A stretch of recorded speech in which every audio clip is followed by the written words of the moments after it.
Claire never expected her quiet, predictable life to shift because of one simple request. She had only been working at Henderson & Co. for 8 months, but in that short time, she'd built a reputation for being reliable, focused, and calm under pressure. She liked it that way, orderly, safe, professional. After the heartbreak she had gone through 2 years ago, she'd promised herself she would never blur the lines between her personal and professional worlds again.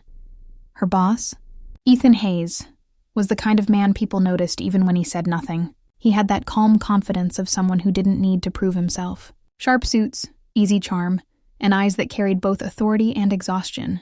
Everyone respected him, but he also carried a quiet sadness, something only people who paid attention could see. Claire noticed. She always noticed. That Friday morning started like any other. The office buzzed with pre-weekend energy. Claire had her usual coffee in hand and a to-do list that stretched a full page. Around noon, she glanced up to find Ethan standing by her desk. It was rare for him to leave his glass office, so his sudden appearance made her straighten instantly. "Got a minute?" he asked. His tone was polite but firm. "Of course," she said, setting her pen down. He motioned toward the conference room. Inside, the blinds filtered the afternoon light, painting soft stripes across the table. Ethan looked tired, his tie slightly loosened. He rubbed the back of his neck before speaking. "I wouldn't ask if it wasn't important," he began. "But I need a favor." Claire blinked. "What kind of favor?" "Dinner," he said quickly, then explained before she could misunderstand. "I have a client dinner tonight. My assistant called in sick and I can't cancel. You know the account better than anyone else. I could really use your help." Claire hesitated. "You mean you want me to come with you? To the dinner?"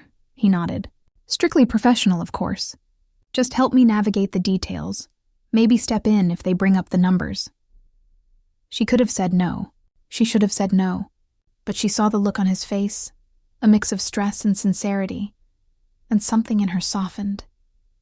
"All right," she said quietly. "I'll help." He smiled, and for a moment he looked relieved. "Thank you, Claire. Really. It means a lot." The rest of the day passed in a blur. Claire tried to stay focused, but her mind kept drifting back to that dinner. She'd attended plenty of business events before, but never one-on-one with her boss. She wasn't nervous because of the setting, it was him. Ethan Hayes had a presence that made people straighten up, but when he smiled, it had a way of disarming her completely. By the time 6 o'clock came around, she was standing in front of the restaurant, adjusting her coat and calming her nerves. It was one of those high-end places that whispered success through every detail. The low lights, the quiet music, the scent of expensive food. She took a deep breath before walking in. Ethan was already there, waiting by the entrance. He wasn't in his usual formal suit. His jacket was off, his sleeves rolled, and for the first time, he looked less like her boss and more like a man she didn't quite know yet. "You made it," he said with a smile. "You look professional, perfect," she laughed softly. "That's the goal." The dinner started as expected. The clients were friendly but demanding, throwing questions about projections, numbers, and timelines. Claire handled most of it effortlessly, and Ethan watched her with quiet appreciation. Every time she spoke, he'd nod, as if silently confirming that saying yes to her was the smartest decision he'd made all week. Hours passed quickly, and when the clients finally left, the restaurant grew quieter. The noise faded, and all that was left was the soft hum of background music and the faint glow of candles. Ethan leaned back, running a hand through his hair. "Thank you," he said with genuine relief. "You saved the evening." Claire smiled, brushing off the compliment. "I just did my job." "No," he said. "You did much more than that. You made me look like I had everything under control." He laughed lightly, and it was the first time she'd heard him sound so human, so unguarded. For a moment, they weren't boss and employee. They were just two people sitting across from each other after a long day, sharing quiet space in a world that finally slowed down. "You ever wonder," Ethan asked suddenly, "if we spend too much time working and forget to live?" Claire looked at him, unsure how to answer. "Maybe, but sometimes work is safer than living." He tilted his head, studying her. "You sound like you know that from experience." She forced a small smile. "Maybe I do," Ethan's eyes softened. I get that. They talked for another hour. About life, about ambition, about the little things that make days bearable. The more they spoke, the more Claire realized how lonely he must be. Always composed, always in control, but underneath that confidence was someone who had forgotten what rest felt like. When they finally stood to leave, snow had begun to fall outside. It wasn't heavy yet, just soft flakes drifting through the city lights. Ethan offered to walk her to her car, and she didn't argue. The air was cold, their breaths visible as they walked side by side. Claire felt a strange calm. They didn't speak much. They didn't need to. There was something unspoken in the quiet, the kind of understanding that doesn't need words. When they reached her car, she turned to face him. Thank you for dinner, she said softly. He smiled. Thank you for saving my evening, and for reminding me that work doesn't have to feel so lonely. She looked up at him, caught off guard by the honesty in his tone. You're welcome, Ethan. He paused at her name, his voice quiet when he replied. I like when you say it like that. The air shifted slightly, not in a way that felt wrong, but in a way that made her heart skip. She didn't know what to say, so she just nodded, unlocking her car. As she got in, he stepped back and said, Drive safe, Claire. She smiled faintly. Good night, Ethan. When she drove away, the city lights blurred through the windshield, her thoughts spinning faster than the tires. She told herself it was just work, just a favor, just one night. But deep down she knew better. Something had changed, not in the world, but inside her. By the time she reached home, her phone buzzed. A message from an unknown number. Thank you again for tonight. You were incredible. I owe you one. It was him. She read the message twice before replying with a simple, Glad I could help. She set the phone down, but her heart kept racing. She had said yes to a favor, and in doing so, she had opened a door she wasn't sure she could close again. That night, as she lay in bed staring at the ceiling, one thought wouldn't leave her mind. Maybe I should have said no, but it was too late now. The following Monday, Claire tried to shake off the strange feeling that had settled in after that dinner. She told herself it had been just another work event, professional, harmless, necessary. But the truth was, she had thought about it all weekend.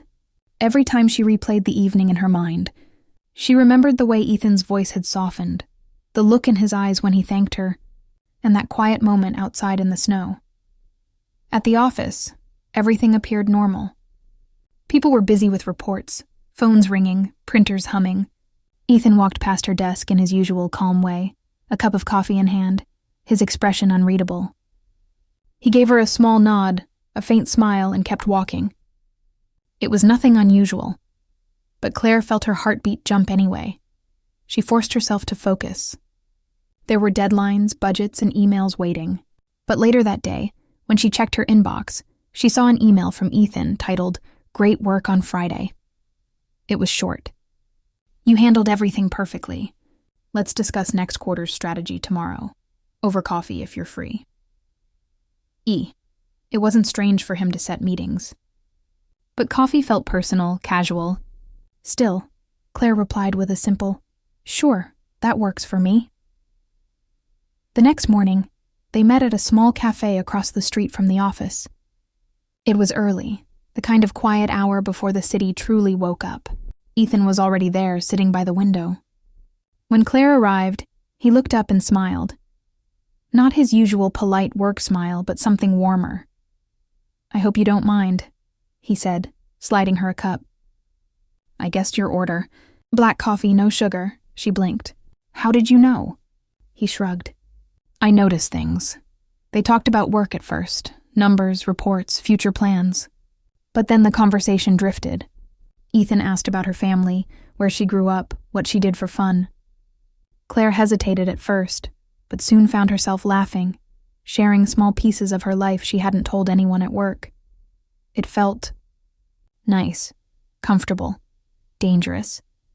When they walked back to the office, Claire promised herself to keep things professional. But from that morning onward, something subtle shifted between them. The conversations grew longer. their meetings more relaxed. Ethan began asking her opinion on things outside her department. Design choices, presentation tone, even what color tie he should wear for client events. People in the office began to notice. "You and the boss are getting close," her coworker Jenna teased one afternoon. Claire brushed it off with a laugh. "He just trusts me to get things done." But her face felt warm, and deep down, she wasn't sure if that was all it was anymore. A week later, Ethan called her into his office for a meeting. She expected the usual discussion about reports. Instead, he looked unusually quiet, almost hesitant. "I need your help again," he said finally. "With what?" He hesitated. "There's an industry conference next week in Chicago. I'm supposed to go, but half my team's busy with other projects. I could really use your support there. It's 3 days, out of town, together." Claire froze.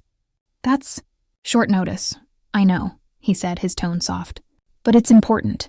You'd be representing the firm, not just assisting me. You've earned it." The way he said it made her heart stir. It wasn't just an order. It was trust, maybe even admiration. Still, she hesitated. Traveling together could look bad. People talk, but Ethan seemed to sense her worry. "It's completely professional," he assured her. "Separate rooms, of course. You'll get full credit for your role." After a long pause, Claire nodded. "All right, I'll go." The flight to Chicago was short, but every minute felt charged with something she couldn't explain. They sat side by side, sharing quiet conversation between airport announcements. Ethan was relaxed in a way she hadn't seen before, joking lightly about the chaos of corporate life.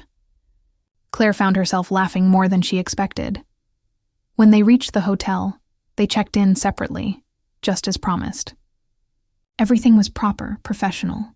But that night, after the first day of meetings, they ended up having dinner again, just the two of them. It started with work talk, as always, but soon drifted into life stories again. Ethan told her about how he'd started the company with nothing but a loan and a dream. He spoke about long nights, mistakes, and the loneliness of success.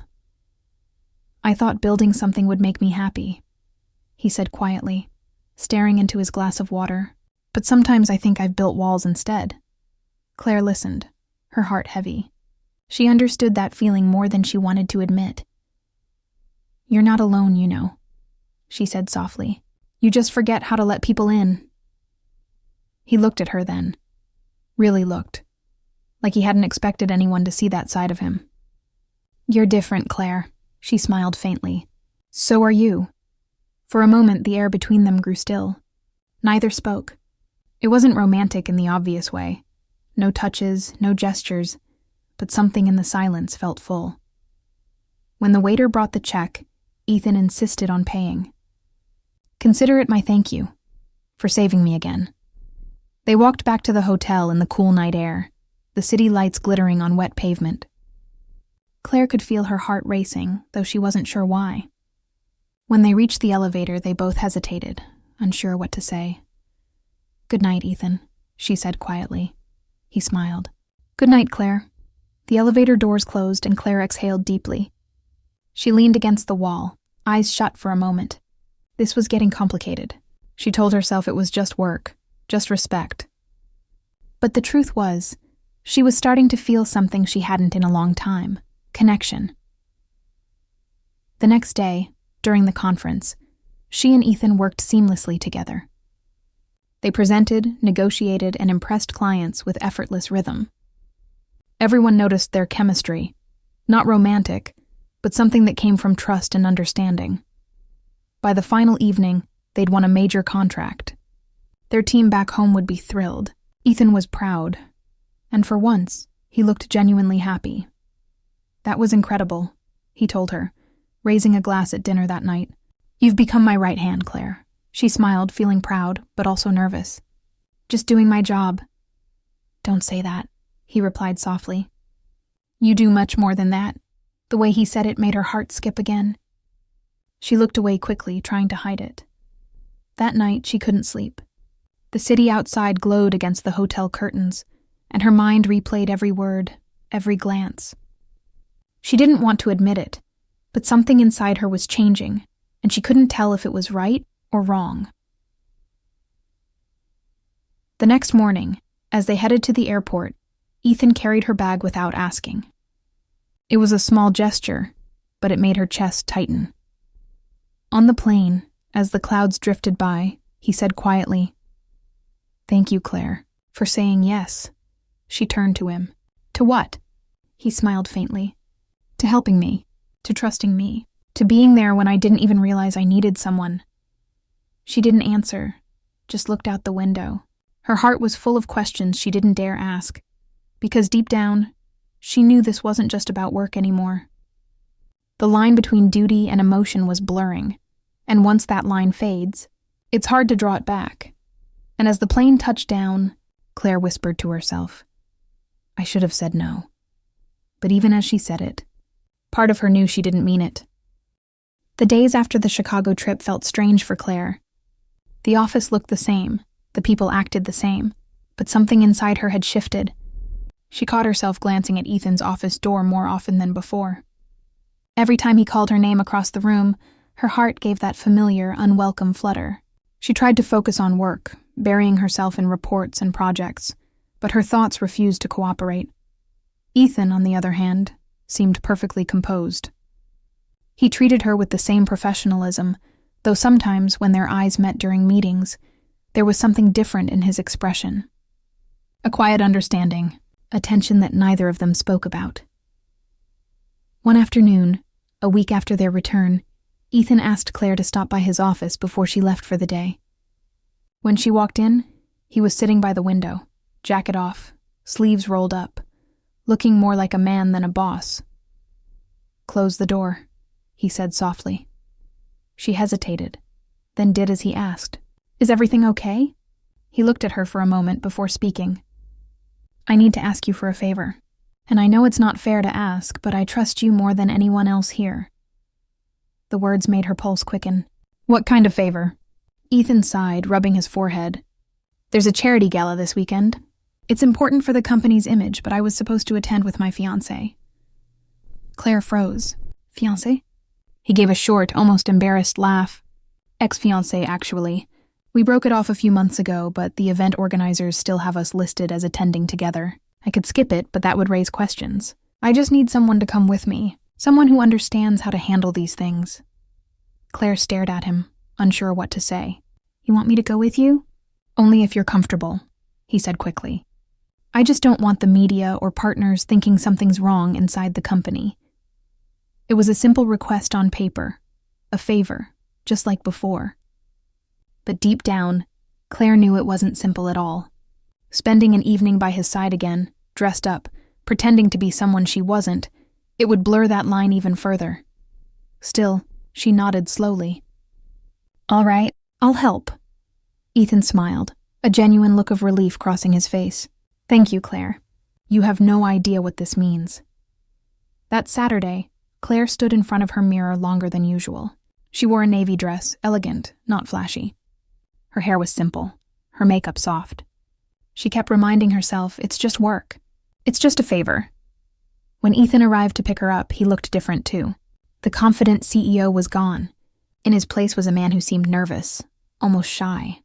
"You look stunning," he said quietly, his voice softer than usual. She smiled politely. "You clean up well yourself, boss." The gala was held at a grand hotel downtown. The hall glittered with chandeliers, and people in elegant attire moved like a slow tide across the floor. Ethan guided Claire through the crowd with easy grace, his hand sometimes resting lightly at her back as he introduced her to clients and investors. Everyone assumed they were together. The way they laughed, the way they looked at each other, it was easy for anyone to believe. And though it was supposed to be an act, something about it felt painfully real. During dinner, one of the guests leaned in and said, "Ethan, you finally brought someone who matches your energy." "She's lovely." Ethan smiled and glanced at Claire. "Yes, she is." Claire felt her cheeks warm. She looked away quickly, pretending to study the table arrangement, but her heart wouldn't slow down. As the night went on, the music started, and couples began to dance. Ethan offered his hand. "Just one dance?" She hesitated. "I don't think that's..." "Just one," he said again, his eyes gentle. so she took his hand. They moved slowly to the rhythm, surrounded by laughter and music. His hand rested lightly against her back, his other hand holding hers. It wasn't inappropriate, just close, too close. She could feel his heartbeat, or maybe it was her own. "You make this look easy," she said, trying to sound casual. He smiled. "I don't dance often. Guess you're a good influence." They shared a small laugh, but it carried something deeper, something that neither dared to name. When the song ended, they stepped apart, both a little breathless. "Thank you for saying yes," he said quietly. "Don't thank me yet," she replied, trying to keep her tone light. "We still have dessert to survive." Later that night, after the event ended, Ethan offered to drive her home. The car ride was quiet, filled with unspoken words.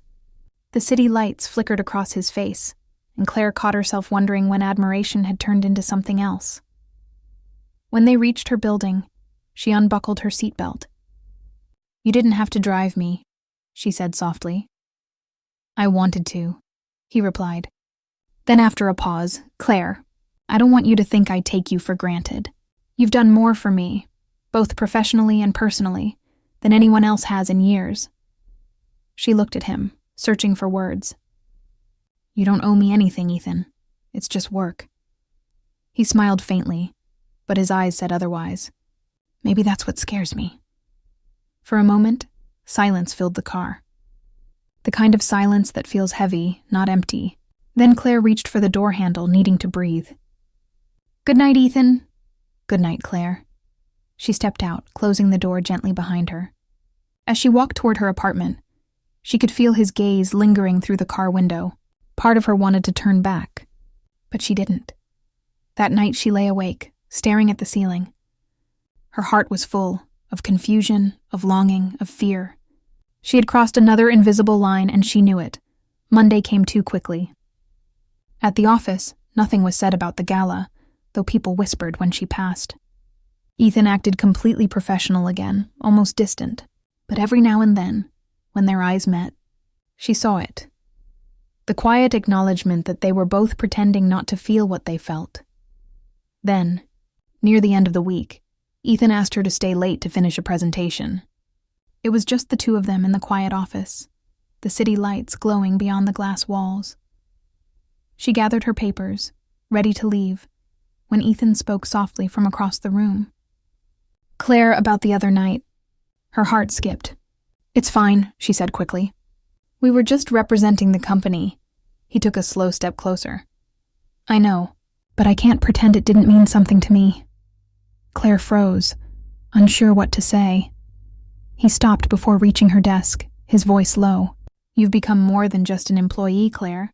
You've become someone I rely on. Someone I care about." Her throat tightened. "Ethan." He sighed, backing away a little. "Forget I said that. It's late. Get some rest." Claire stood there watching him walk out of the room, leaving her in silence. Her heart was pounding. This was no longer about favors or work. It had turned into something far deeper and far more dangerous. As the office lights dimmed behind her, Claire whispered to herself, "This is the moment everything changes." And she was right, because after that night, nothing would ever be the same again. The weekend after that late night in the office, Claire couldn't think straight. Every sound, every memory of Ethan's voice stayed with her. She'd tried to convince herself that it was just admiration, not love. But the truth had already settled quietly in her heart. She was falling for him, and it terrified her. On Monday morning, she entered the office trying to look composed. She had decided to keep her distance, to remind herself where the line was. But when she walked past Ethan's door, he looked up and smiled softly, the kind of smile that made all her careful plans collapse. "Morning, Claire," he said. She nodded quickly. "Morning." For the next few hours, she avoided any unnecessary interaction, but around noon, Ethan called her in for a meeting. His tone was calm, almost too calm. When she stepped inside, she noticed the tension in his shoulders. "Close the door," he said, and the words immediately made her uneasy. He leaned against the desk, arms folded. "I wanted to talk about what I said the other night." he began quietly. "I shouldn't have put you in that position. You mean a lot to me, but I don't want to make your job harder." Claire looked down at her hands. "It's okay. We both crossed lines we shouldn't have." He smiled faintly. "You always know how to say the right thing." They stood there for a moment in silence. It was awkward, but it was also honest. Both knew the truth. They cared for each other, but neither could say it aloud without risking everything. A few days later, rumors started spreading. Claire noticed whispers when she walked into the break room. People who used to greet her now looked away. One afternoon, her coworker Jenna cornered her. "Be careful," she whispered. "People are saying things about you and Ethan. That gala didn't go unnoticed." Claire's stomach dropped. "That's ridiculous. Nothing happened," Jenna nodded sympathetically. "I know, but you know how offices are." That night, Claire sat in her car long after work ended, watching the lights flicker across the glass building. She hadn't done anything wrong, but she couldn't stop the guilt from building. Everything was tangled now: work, emotions, trust. The next morning, Ethan called her into his office again, looking tense. "I heard what people are saying," he said quietly. "I can handle it. But if it's making you uncomfortable, I can move you to another department." Her heart tightened. "You don't have to do that. I don't want special treatment." He exhaled. "This isn't special treatment. It's protection. I don't want you to get hurt because of me." She looked at him, realizing how exhausted he looked. For a moment, she saw not her boss, but a man, lonely, trying to do the right thing, and failing in the same way she was. "Ethan," she said softly, "I don't want to leave. I just want things to go back to normal." He nodded slowly. "So do I." But deep down, they both knew normal was gone. Weeks passed. They tried to act as if nothing had changed, but the distance between them was unnatural. Every conversation was careful, every meeting filled with words left unsaid. Yet in quiet moments, when their hands brushed while exchanging papers, or when their eyes met across the room, the unspoken truth lingered. One evening, Ethan called a company-wide meeting. He announced a major promotion, an expansion into new offices, new leadership roles. When the meeting ended, Claire was surprised to see her name listed as the new head of strategy. Her coworkers clapped, but she stood frozen. After everyone left, she went to his office. "You didn't have to do that," she said quietly. He smiled. "You earned it. Every bit of it," she hesitated. "People will talk even more now." He looked at her for a long time. "Let them talk. You shouldn't shrink yourself to make others comfortable." Something in his voice broke her. She wanted to thank him, to say how much it meant, but instead she whispered, "You make this harder than it should be." That night, Ethan asked if she wanted to stay for a final review before the transition. She almost said no, but she stayed. The office was quiet, the city glowing beneath them. They sat side by side at the long conference table, papers spread between them, pretending to focus on numbers. But after a while, Ethan leaned back, looking out the window. "You ever think about how strange life is?" he said softly. Claire smiled faintly. "All the time." "I spent years building everything I thought I wanted," he continued. "And the moment I finally have it, it feels empty. Then someone walks in, and suddenly, everything has color again." Her heart raced. "Ethan," he turned to her, "I'm not saying this to make things complicated. I just want you to know that whatever happens next, I'll always be grateful for you." Claire felt her throat tighten. "You can't say things like that," she whispered. He nodded slowly. "I know." They sat in silence for a moment before she finally said, "You've changed how I see myself. I used to think I was invisible. Now I feel seen, and that scares me." Ethan's expression softened. "You deserve to be seen, Claire, by someone who can stand beside you without holding you back." The words hit her harder than she expected. It was the kindest goodbye she'd ever heard. A week later, Ethan announced he'd be stepping down as CEO for a while. The company would continue under new management while he focused on personal projects. Claire understood what that really meant. He was creating space for her and for himself. Before he left, he stopped by her office. "You'll do great," he said with a gentle smile. She looked up from her desk, holding back tears. "I'll try," he paused. "Claire, thank you for saying yes to every favor, even when you shouldn't have." She laughed softly through the ache. "You have a way of making no impossible." He smiled one last time. "Goodbye, Claire." "Goodbye, Ethan." He left quietly, and the door clicked shut. Months passed. Claire adjusted to her new role, busy and focused, but sometimes she'd glance at the corner office, his old office, and remember those moments they never talked about. She missed him, but she didn't regret anything. Because in those quiet, complicated moments, she'd found something she hadn't known she needed: confidence, courage, and her own voice. One rainy afternoon, as she was packing up to leave, her phone buzzed. A message. "Hope you're doing well. Chicago next month? Thought we could present together again." "Just business, of course." Claire smiled. It felt like a full circle, like life had given them a chance to start again, differently. She typed back a short reply. "Just business. For now." As she looked out at the rain streaking down the window, she realized that sometimes the best stories aren't the ones that end with grand gestures or confessions. Sometimes they're the quiet ones, where two people find each other, lose each other, and still walk away stronger. And though she had once whispered, "I should have said no," Claire finally understood that some yeses change you forever, not because they lead to love, but because they lead you back to yourself. The storm outside softened, the clouds began to part, and for the first time in a long while, Claire felt free. The favor had cost her peace, but it had also given her purpose. And deep down, she knew Ethan would always be part of the story that made her whole.